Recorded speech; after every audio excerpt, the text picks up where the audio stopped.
I can't believe it. He wants to throw a party. I just came from my dad, and he told me to get cleaned up and get ready for a party. A party for me. It's not what I expected, and it's certainly not what I deserve. I mean, this is what I deserve, these rags. But my dad has new clothes waiting for me just as soon as I get cleaned up. Let me tell you the whole story, and you'll see why I say this is an unlikely party. My dad, he's one of the richest guys in these parts. You know, owns lots of land, lots of cattle, has lots of people working for him. You know, I never knew what it was to be in need when I was growing up. Oh, don't get me wrong. My dad, he didn't spoil my brother and I, but we certainly had all we needed. And we never knew hunger, that's for sure. And now I know what that feels like. I hope I never have to experience that again. I learned the hard way what it is to be hungry both for food and for family. See, a little while ago, I thought I could make it on my own. Who needs a family? That's what I thought. I mean, there I was, just a young man living in my dad's house, working for my dad. And I realize now that all I needed was right there. But at the time, I wanted more.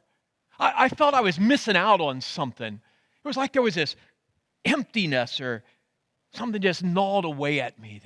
That surely there had to be more to life than living here with my dad. And that ate away at me until I finally decided to do something about it.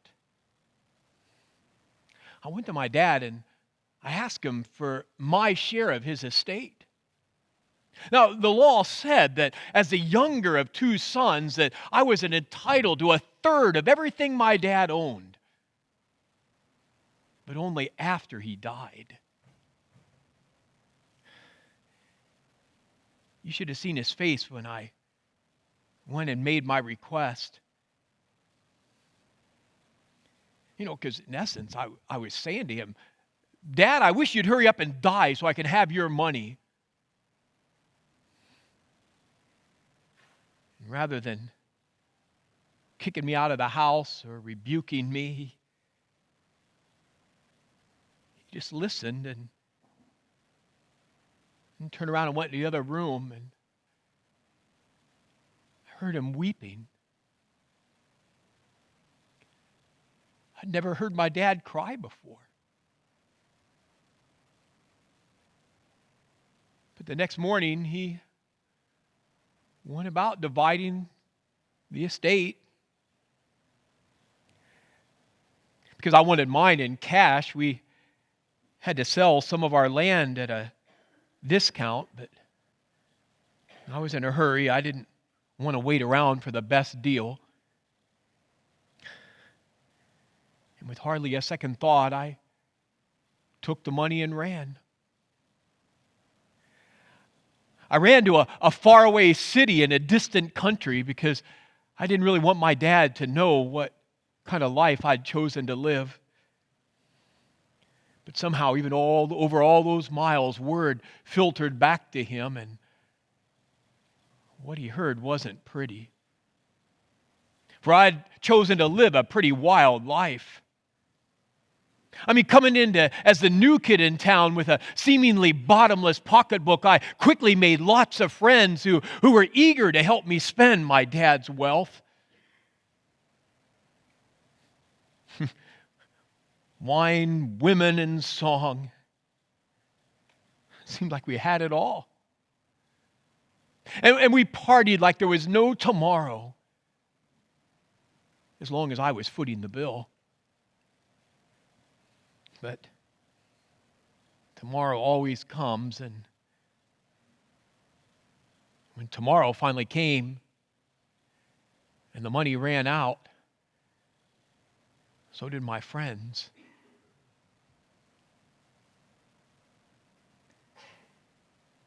And those who had helped me squander all of my dad's riches, all that he had worked for and his fathers had worked for.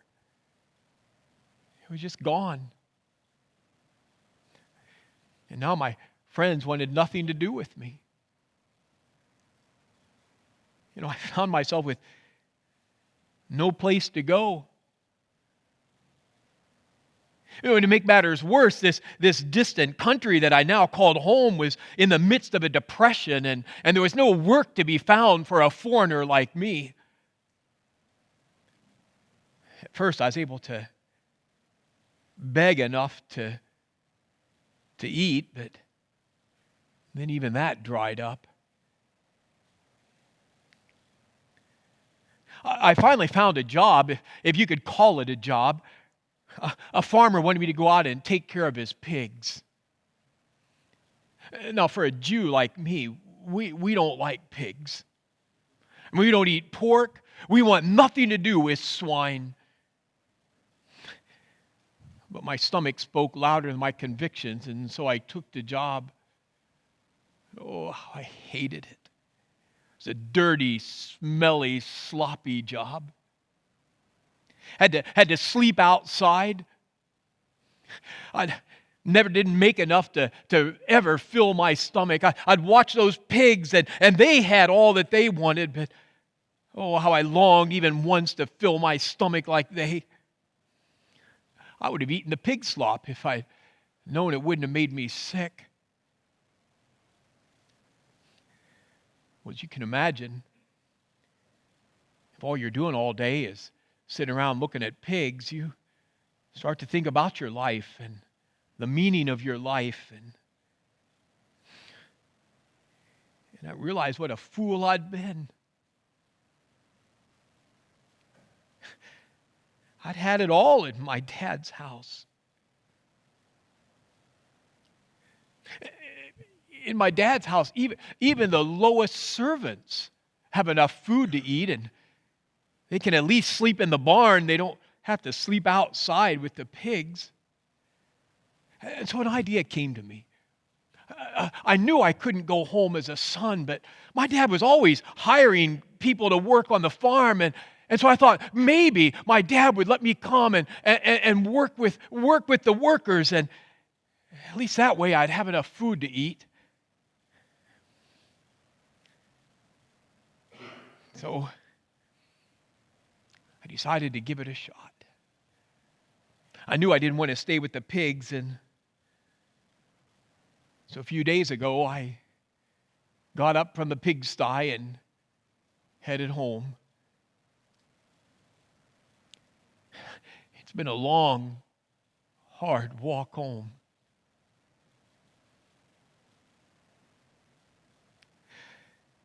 My heart was just filled with fear and anxiety. I knew my dad would have every right to refuse me, and to be honest, I really expected him to do so. After the way I'd treated him, what would he want to do with me? So as I walked, I practiced my speech. Over and over, I practiced my speech that when I saw him, I was going to tell him how sorry I was and how I had sinned against heaven and against him, and I was no longer worthy to be called his son. And it wasn't just a speech, it's what I really felt. I wasn't worthy to be his son anymore. I knew when I saw him that I'd have to get my speech out first. I'm afraid if I let him speak first, I'd never get to my speech. I could just hear him saying, "What are you doing back here? You wanted me dead, remember? You wanted to live like a man and play like a man? Well, go live like it. Get out of here." I was sure my dad would say something like that. So every step just seemed to be harder, and many times I wanted to turn around, but I knew if I went back, all there was the pigs. So I kept going, and till today. It was this morning, about mid-morning. I was still about an hour from the house, and my stomach was in knots, partly from hunger and partly from knowing I'd see my dad today. I kept wondering, what am I going to do when my dad turns me away? I don't have any place to go.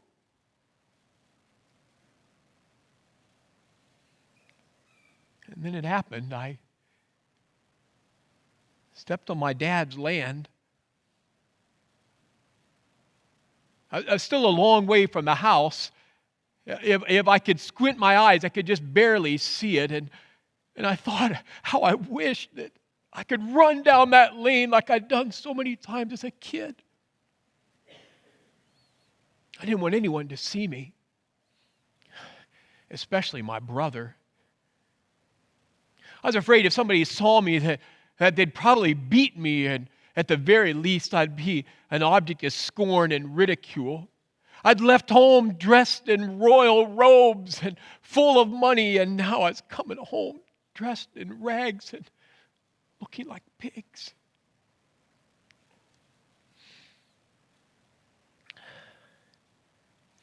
Then I saw it. I looked down the road and somebody was running out of the house toward me. At first I couldn't make it out. And then I realized it was my dad. I figured somebody had told him that they'd saw me coming, and he was running out to tell me to get off his land, not to take one more step toward the house. I'd never seen my dad run before. He always walked with such dignity. And so I just stood there.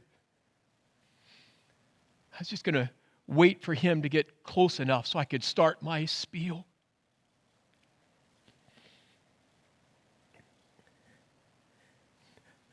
I never got the chance.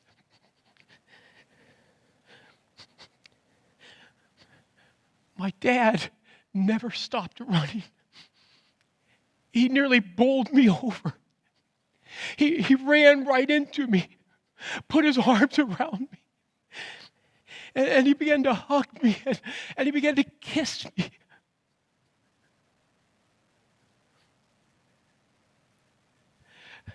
I didn't know what to do, so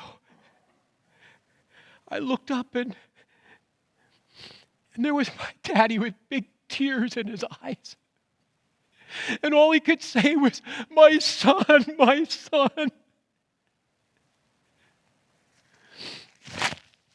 I didn't know what to do, so I started my speech. I said, "Father, I've sinned against heaven and earth. I'm no longer worthy."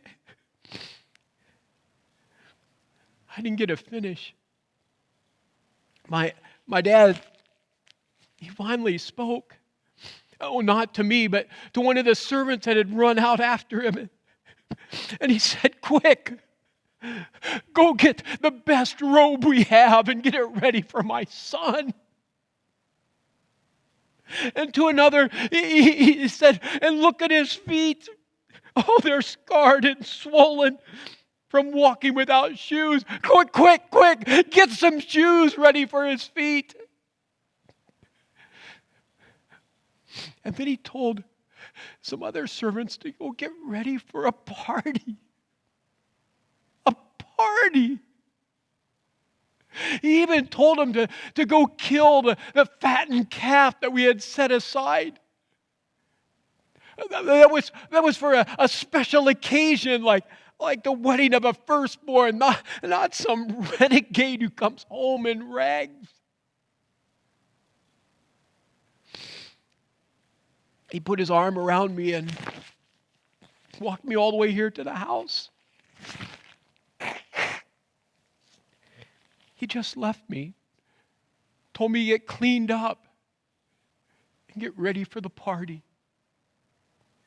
He said he was going to invite the whole town to come and celebrate with him.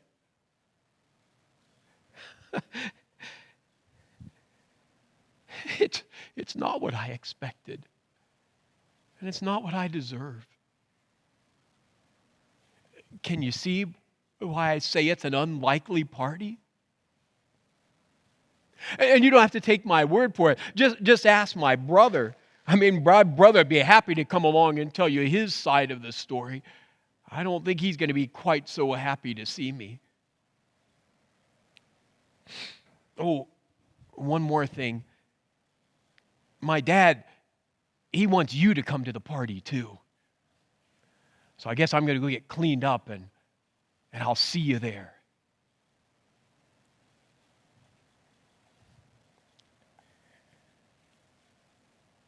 What an unlikely party. It's not what the people listening expected. When Jesus started telling that story, they would have expected the father to be angry, the father to be filled with wrath and to kick the boy out. I mean, after all, even the Old Testament law said that if there was a son who was rebellious and a renegade son, that son could actually be stoned. You don't throw a party for that kind of son. It was a surprise ending to the story. But we have to remember who Jesus was telling this story to. Do you remember the occasion? Linda read it. The Pharisees were watching Jesus go to parties with sinners. And they were concerned a holy man ought not to associate with sinners like that. And so Jesus tells this story to show us what the Father's heart is really like. Next week, we'll learn the other side of the story from the older brother, and we'll hear his story. But it's not what you would have expected. And friends, honestly, this story gets to us because it's our story, isn't it? I mean, we're all prodigals. The Bible tells us that we all, like sheep, have gone astray. Each of us have turned his own way. No, all of us have chosen to walk away from the Father. That's our story. And some of us take the easy road to the party, and some of us take the hard road. You know, when you think about this prodigal, when he decided to leave his father, he wasn't yet dressed in rags. He didn't smell like pigs. You know, when the text says that not long after that he set out for a distant country, as he was walking down that road, at any moment, he could have turned around and gone back to his father. He didn't have to end up in the pigsty. You know, that was my road to God. I took the easy route. You know, I've shared with you that I grew up in a Christian home, a bit dysfunctional, but it was a Christian home. I went to church every Sunday, twice every Sunday. I never remember a time not believing in God. You know, if you had looked at my life, I didn't look like I was dressed in rags. I was a good kid. I wasn't a troublemaker. You know, I never had a foul mouth.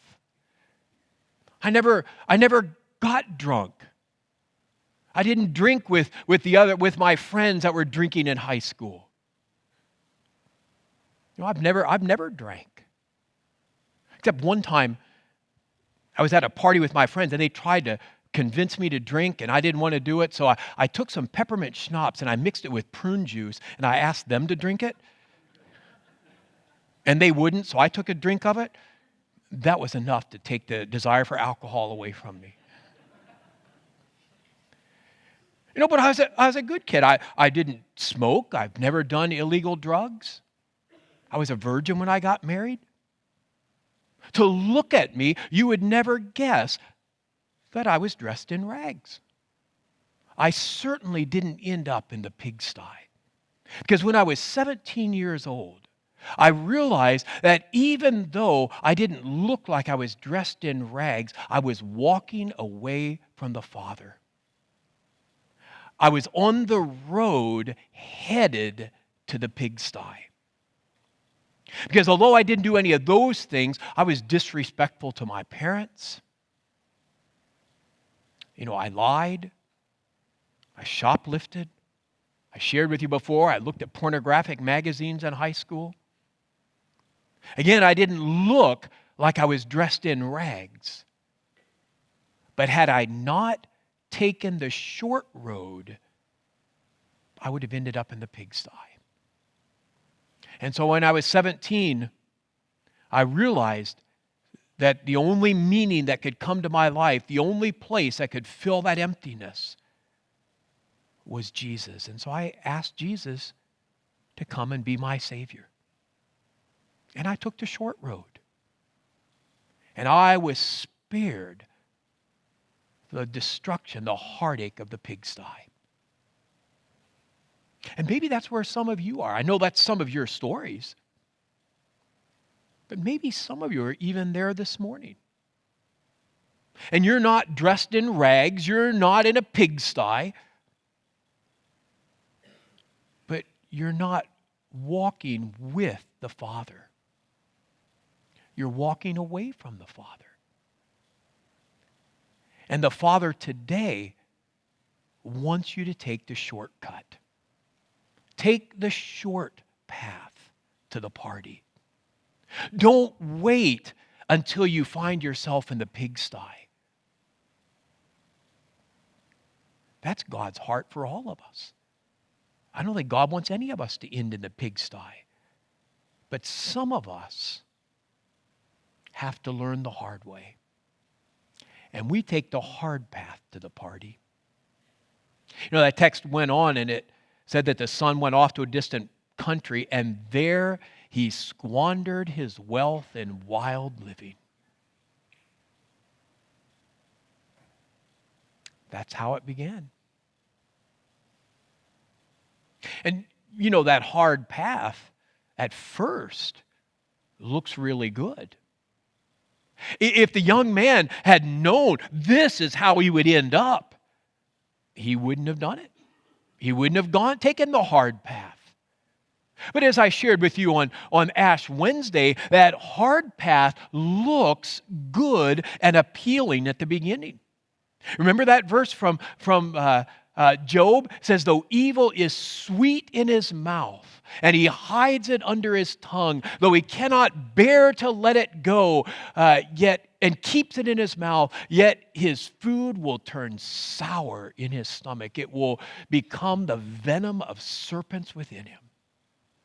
And he's just saying that sin looks enticing. This path looks appealing. Sin is sweet at the first taste.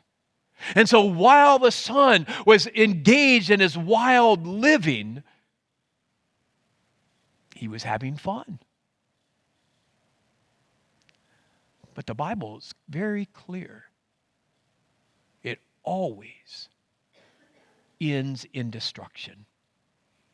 The Bible says, don't be deceived. God can't be mocked. A man reaps what he sows. And he who sows according to his sinful nature, to please his sinful nature, from that nature reaps destruction. The prodigal son's an example of that. He sowed to please his nature, and he reaped destruction. That's the way it works. Some of you, maybe you're close to the pigsty. Maybe you found out that the lure of sin is wearing thin. It's not bringing you the pleasure that it once did. Finding yourself empty on the inside. And God's saying, why don't you come to the party before the pigsty? Some of you maybe even be in the pigsty, and you feel like your life is just in tatters. May feel like you just ruined everything by choices that you've made. And you need to hear the Father in this story saying, you can come home. You can come home. You don't have to stay in the pigsty. It doesn't matter how you look, how filthy you've become. The Father's waiting. You know, in the story, there are three things that the Son did. It says in the text, when he came to his senses, he said, how many of my father's hired men have food to spare, and here I am starving to death? I will set out and go back to my father and say to him, Father, I have sinned against heaven and against you, and I am no longer worthy to be called your son. Make me like one of your hired men. So he got up and went. See, that three things. He came to his senses. He admitted his sin, and he got up and went. That's it. That's it. If you're sitting in the pigsty, too ashamed even to look to the Father, you can know. You just come to your senses. Realize what a mess I've made of my life. And just admit it. And then get up and go. And when you get up and go, Jesus assures us this is the response from the Father. You know, my favorite verse in the parable, when he says, but while he was still a long way off, his father saw him and was filled with compassion for him, and he ran to his son, threw his arms around him, and kissed him. Now, do you hear that? While he was a long way off. You know what that means? I think that means the father was looking for his son. The picture I get is a father who went to the window every day and strained his eyes looking down the path, just hoping that maybe his son would be coming home on this day. And while he was still a long way off, his father saw him, and he jumps up and he runs down the path, throws his arms around his son, kisses him, and invites him home. That's the Father's heart.